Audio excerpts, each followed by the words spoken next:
Hello বন্ধুরা, কেমন আছো তোমরা সবাই?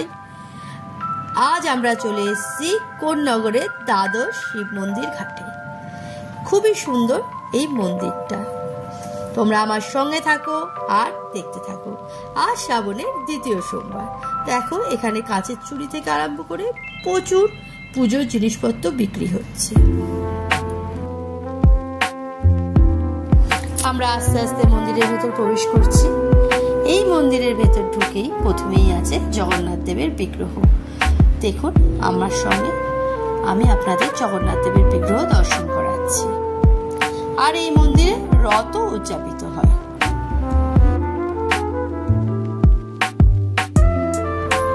খুবই সুন্দর ঠাকুরের মূর্তি রাখা রয়েছে, দেখলেই মন ভরে যায়। খুবই সুন্দর মূর্তি, দেখুন।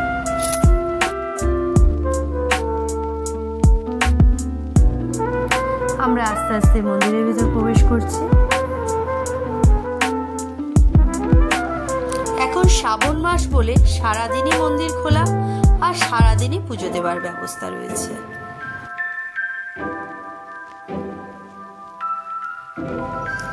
আমরা এই মন্দিরে গেছিলাম শ্রাবণ মাসের দ্বিতীয় সোমবারে। বন্ধুরা, তোমরা ভিডিওটা লাস্ট অবধি দেখো এবং ভিডিওটা যদি ভালো লাগে তাহলে তোমাদের বন্ধু বান্ধবদের সঙ্গে শেয়ার করে দাও। চ্যানেলটাকে একটা লাইক দিয়ে সাবস্ক্রাইব করে দাও আর সাবস্ক্রাইব করে আমাদের পাশে থেকো। আমরা আরও এরম যাতে অনেক ভিডিও বানাতে পারি। তোমাদের একটা সাবস্ক্রাইব আমাদের এই ভিডিও বানানোর জন্য অনেক মোটিভেট করে। দেখো, এখানে বিশাল নন্দী বাহনের মূর্তি রয়েছে।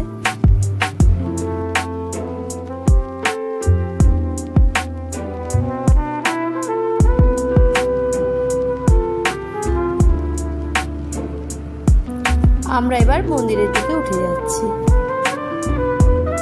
এখানে দুদিকে সারিবদ্ধভাবে মন্দিরগুলো সাজানো আছে। শ্রাবণের সোমবার বলে মন্দিরে প্রচুর মানুষের সমাগম হয়েছিল। আমরা প্রত্যেকেই বাবা মহাদেবের মাথায় জল ঢেলে মহাদেবকে পুজো করলাম।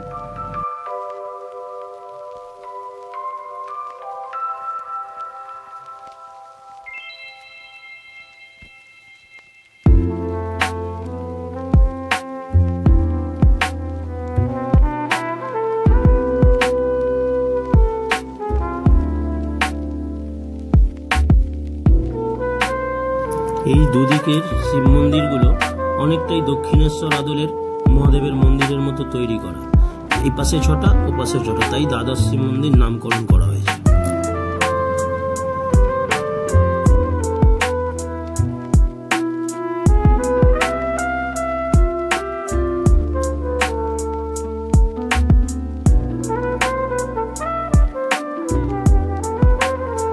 আর এই ঘাটটাই হচ্ছে দ্বাদশ শিব মন্দির ঘাট।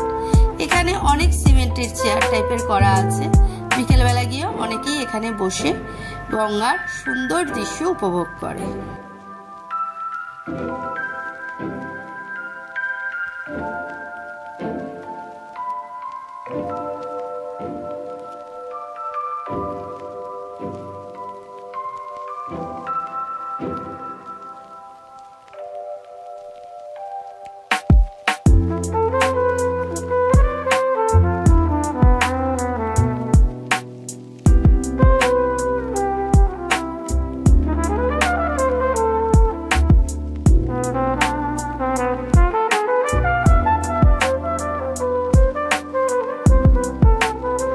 এই মন্দিরে সুন্দর ভোগ প্রসাদ বিতরণ হচ্ছিল। বহু মানুষ এখানে বসে ভোগ প্রসাদ গ্রহণ করছিলেন। আমরা এখানকার কর্তৃপক্ষের সঙ্গে কথা বলে জানতে পারি যে এখানে বছরের 52টা সোমবারে ভোগ প্রসাদ খাওয়ানো হয়, অবশ্যই বিনামূল্যে। আর শ্রাবণের শেষ সোমবারে বিশেষ আয়োজন থাকে ভোগ প্রসাদের।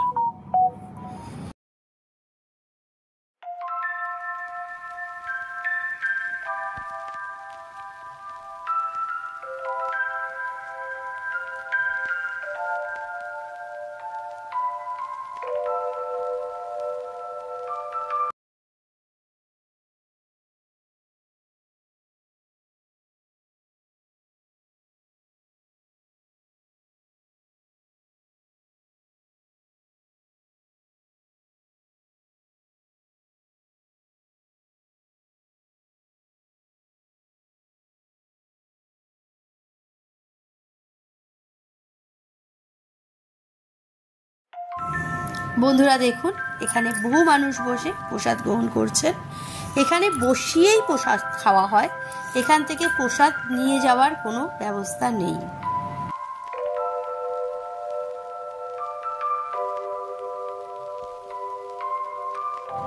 এখানে মন্দিরের পাশে এই যে গঙ্গার ঘাট রয়েছে, এই গঙ্গার ঘাটে সবাই স্নান করে এসে এখানে পুজো দিয়ে ভোগ প্রসাদ গ্রহণ করেন।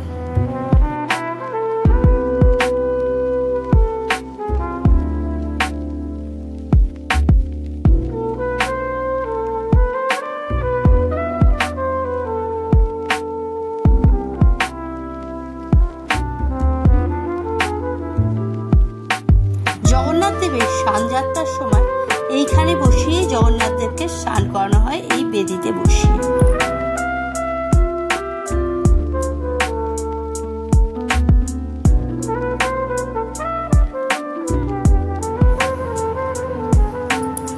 দেখুন বন্ধুরা, আমি ওদিকে ডান দিকের মন্দিরগুলো আপনাদের দর্শন করিয়েছিলাম, এবার আমি বাঁ দিকের মন্দিরগুলো আপনাদের দর্শন করাচ্ছি। এইবার কথা হলো যে আপনারা এই মন্দিরে কিভাবে আসবেন। আপনারা হাওড়ার মেল লাইন শাখার যে কোনো ট্রেন ধরে কন্যগর স্টেশনে নেবে, সেখান থেকে অটো করে আসতে পারেন এই মন্দিরে। এছাড়া শিয়ালদা থেকে দুভাবে আসা যায়। একটা শিয়ালদা থেকে সোদপুর স্টেশনে নেবে, সেখান থেকে ফেরি পার হয়ে এই মন্দিরে আসা যায়, এবং শিয়ালদা থেকে বালিঘাট হয়ে বালিঘাট থেকে কোনো টোটো বা অটো করে এই মন্দিরে আপনারা আসতে পারেন।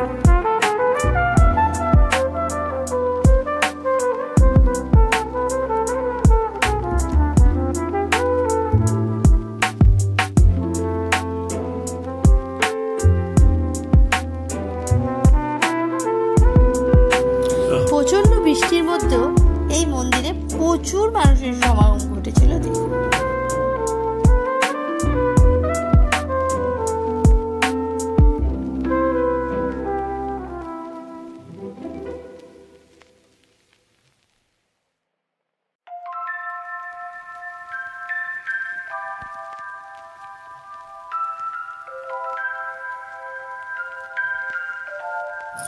মন্দিরের সামনে প্রচুর পুজো সামগ্রীর দোকান ছিল, দেখতে পাচ্ছেন আপনারা। পুজো দেওয়ার জন্য এখানে ফুল মালা থেকে আরম্ভ করে বিভিন্ন জিনিস বিক্রি হচ্ছিল, এবং তার সঙ্গে বিক্রি হচ্ছিল কাঁচের চুড়ি। দেখুন, আমি ওখান থেকে একটু কাঁচের চুড়ি করলাম হাতে, খুবই সুন্দর লাগছিল।